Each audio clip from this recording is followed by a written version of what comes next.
Thank you for joining the Venegas Academy. This is probably the first video you're watching in the full biohacking guide. In the lifestyle folder, this is the routine page inside of that folder and essentially the full routines guide and how they relate to biohacking. So a lot of people think that biohacking, it's just going to be diet, maybe some small spiritual aspects, maybe some training. How can I get jacked? How can I get healthy? Maybe they know about some mobility, some stretching. But I think actually something that people don't talk a lot about is going to be just what do you do throughout the day, right? How's your morning routine? How's your nighttime routine? What are some things that you incorporate throughout the day to help you achieve your biohacking goals, right?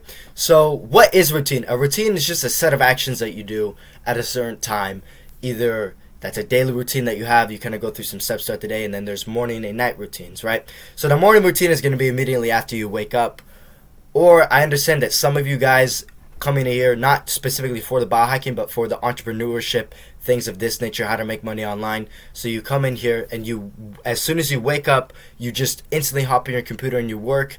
And I've done it before to help make my money initially, so I understand why you do that.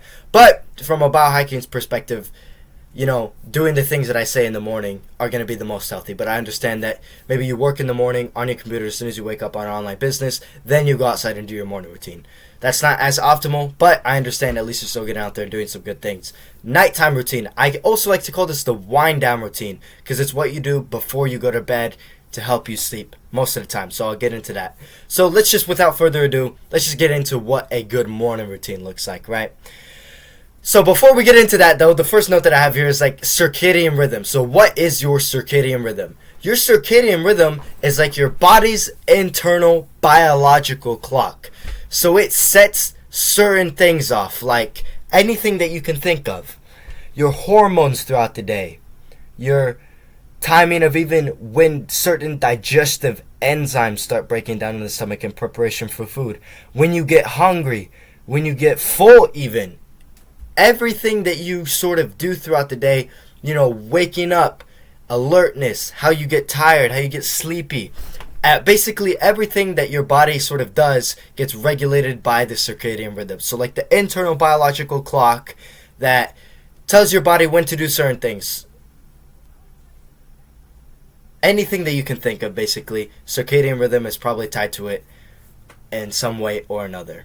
So your wake up time is super crucial to setting your circadian rhythm. So you should wake up at the same time every single day and go to night at the same time every single day, with the exception of those of you who basically sleep with nature in a way, following sun and moon cycles. So you wake up with the sunrise and you go to bed at the sunset. So maybe that changes a couple minutes every night, but you stick with that, or just commit to waking up at the same time every single day, and going to the bed every single day at the same time every single day. So timing this, and having it be consistent, even if you wake up with the sunrise and sleep with the sunset, it's still somewhat consistent, you know what I mean? Maybe it changes a couple minutes every night slowly over time, but it goes through seasons and it's regulated, right? So it has to be consistent. So wake up at the same time every single day, which is super key to the morning routine, right? So upon waking up, there's something I would recommend you guys do. So I have a glass bottle here, and let me mix this up. Mix, and I actually have some salt in here. So what this salt is going to do, let's have a sip. It's actually going to hydrate me. So in the morning, it's super important to get some hydration in and get some water in. We'll go into that later in one of the other folders as you'll learn about hydration and water. But you're going to get some high quality water, which I'll talk to you about what that looks like in a different module in here. Some high quality water, and get some Celtic sea salt in there, or some Himalayan pink salt, or some electrolytes. Keep in mind that electrolytes will sometimes break a fast in the morning if you prefer to be fasting, but we'll get into feasting and fasting cycles later. So I just recommend, this is going to be, what's the measurement here? This is around 800 milliliters. So around a quart. This is around a quart for those of you in America, and it's a little bit less than a liter for those of you in Europe or other places. So I'd recommend, I'm a relatively bigger guy. I messed this up a little bit, but I'm around 6'1", 180 pounds at recording of this video. So that's how much, water. 800 milliliters is good for me. I try to get a liter in the morning, right? That'd be good for me. Put some Celtic sea salt in there, and that's going to be fantastic for hydrating yourself in the morning. Gain some rehydration. Maybe you drink that. Maybe you don't just chug that, but you drink, take some big chugs, every 10 minutes, getting that liter down. It's going to be different for everybody, though. If you're a smaller individual, like 5'1" compared to me, 6'1", I'm just better. No, I'm just kidding. We'll learn it. You'll learn a lot of things here. But, have some nuance to it, right? Don't be an idiot trying to chug 1 liter if you're 4 feet tall. You know what I mean? So it's relative to your body weight, height, and size. So get a lot of water in the morning to rehydrate yourself. Then the next thing I recommend is I actually have a journal for this. And I do everything on my desk. Sometimes it's good to separate what you do by location as well. That can be super beneficial. But I actually have a gratitude journal here. And I've gone through many of these, but it's just a journal with, what I'm grateful for in the morning. And I'd actually take this a step further, and I'll just show you an example from August 1st. Alright, let me make sure I don't reveal anything too crazy about me in here. So this is what it would look like for me. Let me see if I can get the camera to focus here. Let's just focus on that top one. I'm not sure if you guys can actually read that or not, because my camera's in a small corner of the screen. But basically what I have here is going to be 10 affirmations. So I wake up, I drink the water, and then I'll continue drinking water, and I'll have, I am strong, I'm fast, I'm perspicacious. I have 10 things that I have to say good about myself, and I say it out loud as I write it. So I am strong, I am fast, I'm a perspicacious individual, I'm indefatigable, I'm unkillable, I'm charismatic, I'm masculine, I'm unstoppable, I'm disciplined, I have high testosterone. I write these things down as I say them. Right? If you say things on repeat, your body will begin and your mind will begin to subconsciously believe it. So, just fantastic. You can write whatever you want, whatever your goals are. Help you accomplish them, right? So I do that, the affirmations. Then the next step is going to be writing down like a paragraph of something that I'm grateful for. So on this day, August 1st, I wrote, I'm grateful for making a disciplined comeback because I fell off a little bit. So then I got back on track, recording these videos, and I'm here for you guys.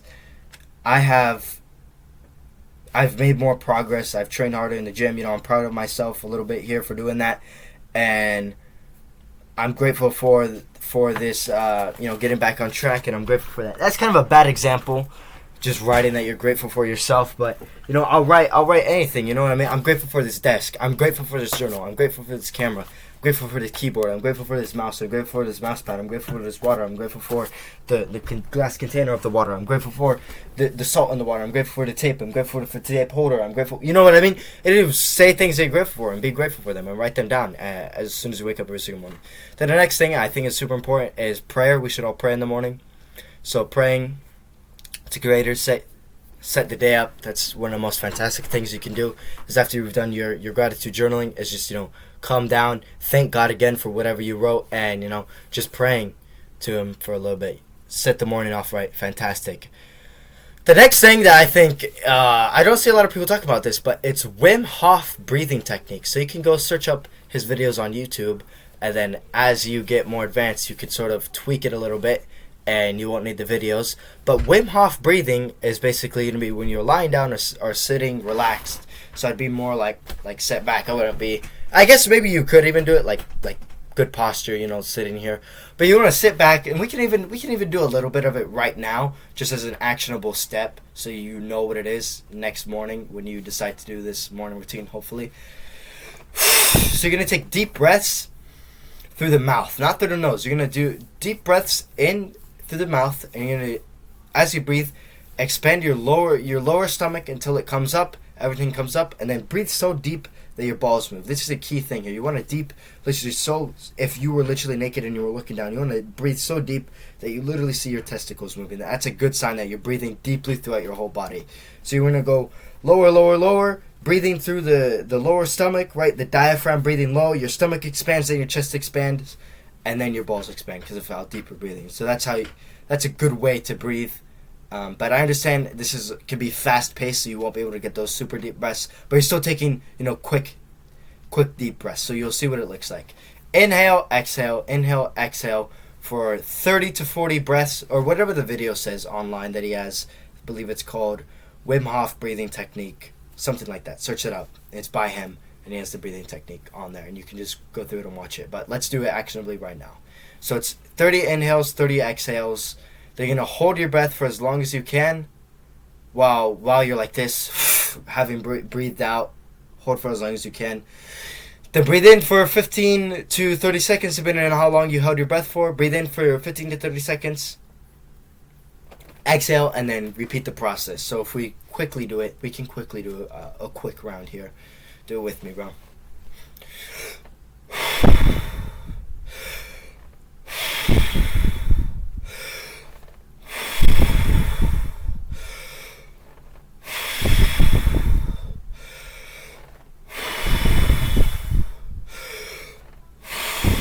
Exhale.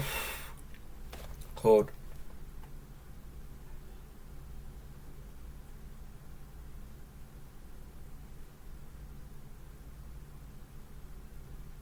Inhale. So that'd be like a sped up run, right? And you're gonna do that inhale and exhale for 30 breaths, like those deep breaths that we saw at the end. I apologize if I'm like blowing into the mic there.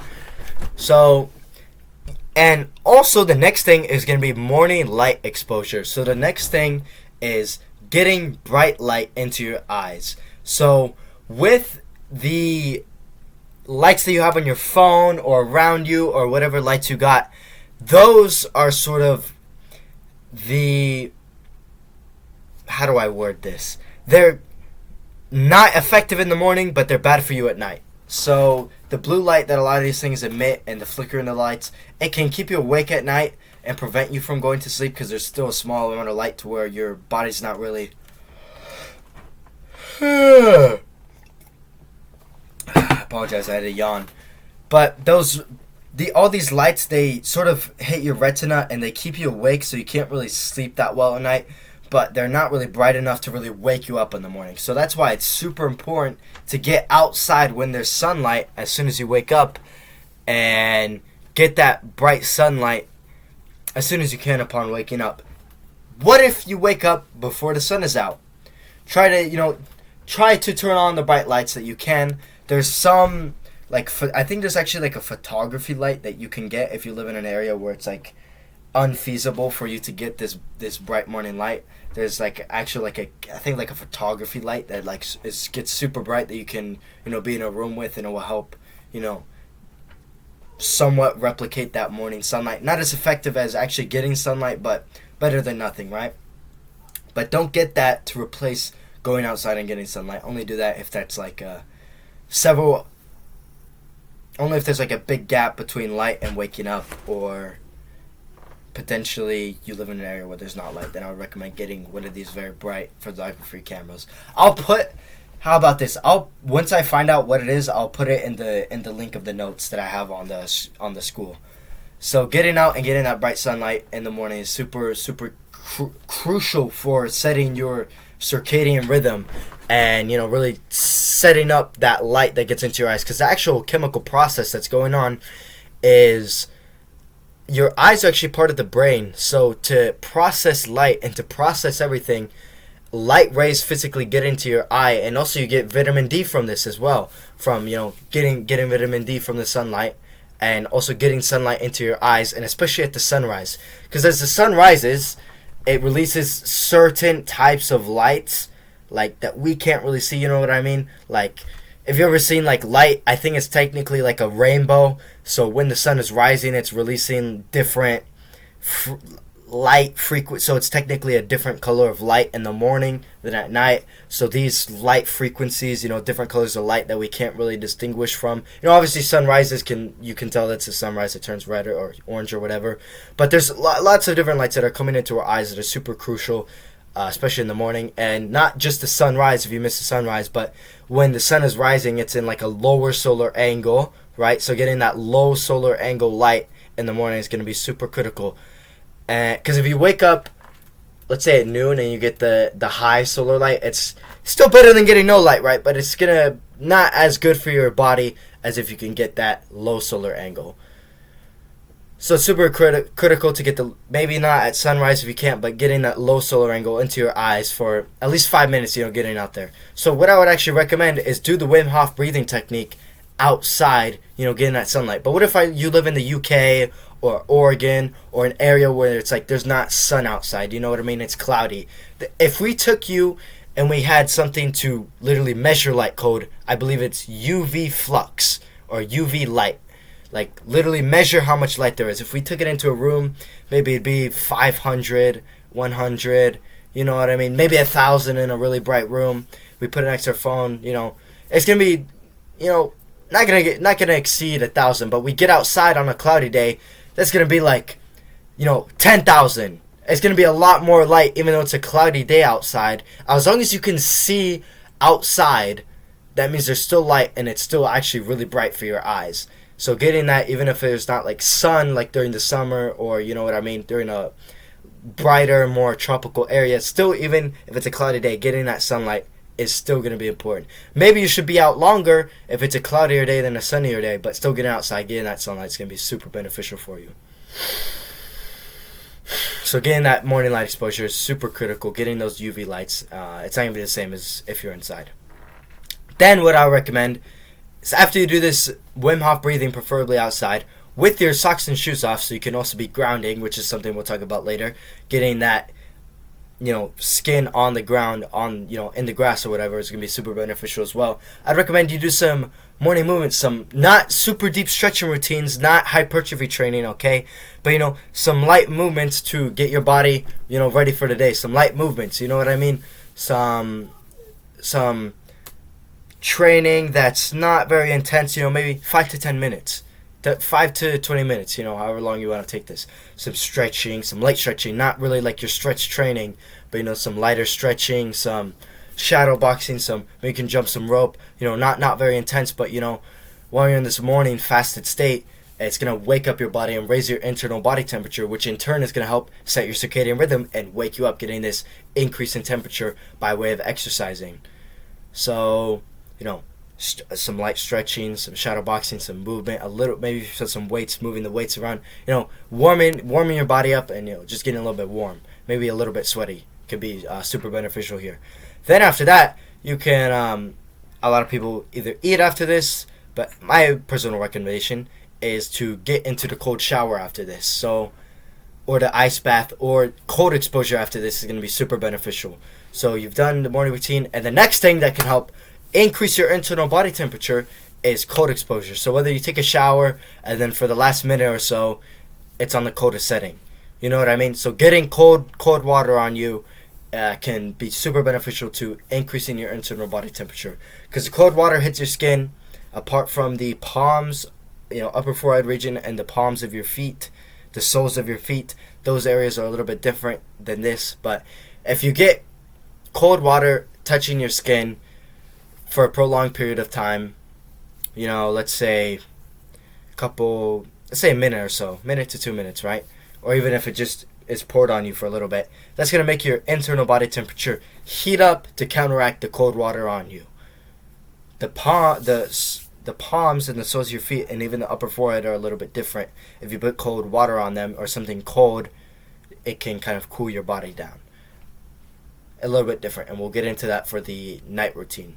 But getting this cold exposure can help wake you up. And then also grounding during this, getting skin touching actually nature and the earth. Not just concrete, but actually touching grass.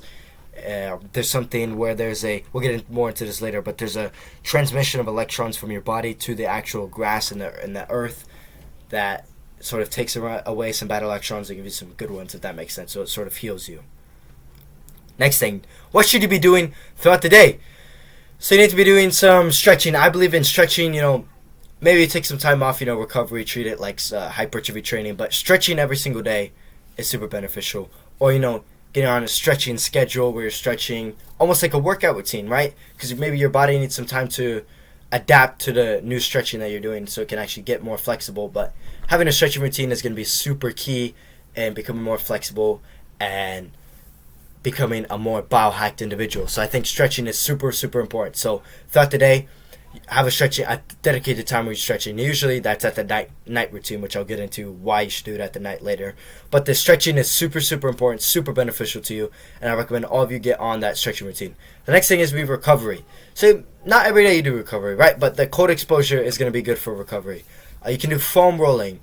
You can sometimes, just different things of recovery can be super beneficial if you're trying to recover before a session. Try to do recovery before hypertrophy training, and that can help recuperate you and get you ready. There's lots of different things. We'll get into that later, but recovery is super important. The most important part of recovery is just sleep. But if you want to get some extra work in, there's massage balls that you can put on the soles of your feet. Foam rolling. A lot of these things aren't actually super effective, in my opinion. The ones that I've seen somewhat help me is like cold exposure and foam rolling has been like the most beneficial for me. Massage isn't as good. Sleep is the most important thing though. So maybe you nap throughout the day. The next thing is hypertrophy training. You need to be physically training. I have lots of different training routines that you can do, but I would recommend following one of the training plans that I have for you, and that's going to help you really get super strong and build the physique that you want to build, whether you're bulking or cutting. And then follow a feasting fast. So hypertrophy training, super key throughout the day. Follow a workout plan and follow it good. You know what I mean? Hypertrophy training, super important. Maybe not every day, but it's a workout routine, right? You have to stay consistent throughout the week. The next thing is going to be importance of feasting and fasting cycles. So you should try to enter a state where you're feasting and fasting. So part of the day you're not eating for 12 to 18 hours, in my opinion. Or if you're on bulking, maybe you don't actually get to fast because you're a bigger guy like me and you just want to be eating throughout the whole day, which isn't going to be as good for your health as if you did a fasting protocol, feasting and fasting cycle, where there's intermittent fasting and fast for several days. It's not going to be as good for your health. But if your goal is to bulk, then maybe you're a bigger individual, you have to be eating the whole day, so you can't follow a feasting fasting protocol, and I understand that. But if you're cutting, you should be utilizing feasting and fasting cycles. So either 8 hours of the day minimum you should not be eating, but in my opinion, a minimum of 12 if you're serious. 12 to 18 hours that you're not eating throughout the day. Right. Alright, next thing. Pray throughout the day, man. Pray throughout the day. Not just before you go to bed or when you wake up. Pray throughout the day. And then also midday sunlight exposure, right? Because we mentioned the low solar angle in the morning, then the high solar angle in the midday. So it's super important to get outside. You can also do some grounding with this, do some stretching, do some hypertrophy training in the middle of the day, right? And get this midday sunlight into your eyes for a little bit. Super beneficial as well. And then avoid being sedentary. Move around all day. Just be constantly moving throughout the day, right? Like even here, I don't record, in between each video that I record, I try to get up and do some movements. Maybe instead of sitting all day, you get into a squat position. I'm in a squat position right now. I probably wouldn't record a video like this, but you get what I'm saying. Just kind of moving. After each video, I try and, move around a little bit, drink some water, do some things that are going to be beneficial. Not just sitting here all day in front of the computer. So about the night routine, I'd recommend writing down what you have to do for the next day. So I actually have a journal for this. This nice little journal here that was gifted to me by my mom. My daily notebook. In here I write down whatever I need to do the next day, the night before. Because your day starts the day before. Starts the night before. Because if you set your day up for success the night before, then you wake up, you're already winning from previous actions the night before. So write down what you need to do for your work tasks the night before. That can help you fall asleep because maybe I need to do this tomorrow. You're thinking about it. But if it's all written down, it can help you sleep. You know what you need to do tomorrow, right? So it's all written down. Then obviously pray before you go to bed. Pray is super important. And meditation. Meditation is going to lengthen your attention span. I'll have something else for meditation. I believe it's one of the hidden tablets, how to meditate. But basically simplified right here, it's like a process where you try to meditate. You focus on something, usually the breath. So you're focusing on the breath. You lose attention of the breath. Then you realize you lost attention of the breath. Then you regain attention of the breath. Focusing on the breath, right? Focusing on the breath. Then you lose then you lose attention, like focusing on the breath. You stop thinking about, just focusing on your breathing. Then you realize that you stopped focusing about your breathing. Then you regain consciousness, like of your breathing. Then you know what I mean? So it's a process. So actually losing your attention of meditation is meditation in of itself. So if you're like, I can't meditate, this isn't good. No, that means that it's working. So just doing the meditation before bed, I found, not right before bed, but meditation, not in bed, but 10 minutes of meditation in a night routine, I've found it to be super beneficial. Also, not eating before bed, 2 hours before bed, can help you sleep at night, super beneficial, so that your body's not focusing on digesting. But I understand some of you guys like to have a big meal of carbohydrates before bed, which isn't healthy. But if you're tracking your sleep and it helps you fall asleep, then in some cases I guess it would be better than not sleeping, than having bad sleep due to being hungry or whatever. But my recommendation, 2 hours of not eating before bed. What else can you do? Grounding before bed. Again, watching the sunset. Because now you have a new... There was the morning low solar angle. Then there's the high. Then there's a new low solar angle down here, right? So even watching the sunset. And then also, when the moon rises, maybe you get outside during the dark as well. Can be beneficial. But depending on the season as well. Depending on the season, right? During the summer, maybe you shouldn't be out during the night because there's less time to sleep during the night. You know what I mean? So everything has nuance to it, right? You don't want to be getting under 7 hours of sleep because you're staying up to get outside in the dark. Doesn't make any sense, right? While grounding during the sunset, and then also at night if possible, right? But the most important thing is just going to be the sunset, and then additionally, if you're staying up late, getting outside when it's dark, when like the moon is out, can also be beneficial. And then stretching. I recommend doing a stretching routine as part of the night routine for a couple different reasons. Trauma is released how do I say this? Trauma, like events, even physical, like injuries, a lot of these things is stored in the hips, in the hip region. So stretching specifically the hips especially, and opening up those hips and releasing, tight hips by way of stretching can release trauma and help you sleep at night, and it's going to be super beneficial towards, becoming more healthy and actually biohacking and bulletproofing your body. So stretching before bed is super beneficial for you. And that's why I do it before bed, because it releases trauma. And also, it just helps you relax and, you feel loose. You feel loose after it, so it can help you sleep. So I'd recommend stretching before bed. Something that I would... you can do it at any time, but in my opinion, stretching before bed is the best. Just because in a way, if you stretch the hips, there's like a small release of like trauma. So, and my thinking is like, if I release trauma before bed, it's like healing. And what's healing? A component of healing is like sleep. So I don't have any like science to back it up that stretching before bed is the best time to stretch. But just using my own thinking is sleeping or stretching before bed is going to be the best thing that you can do. The best time that you can be doing stretching. The next thing, importance of timing everything that you do.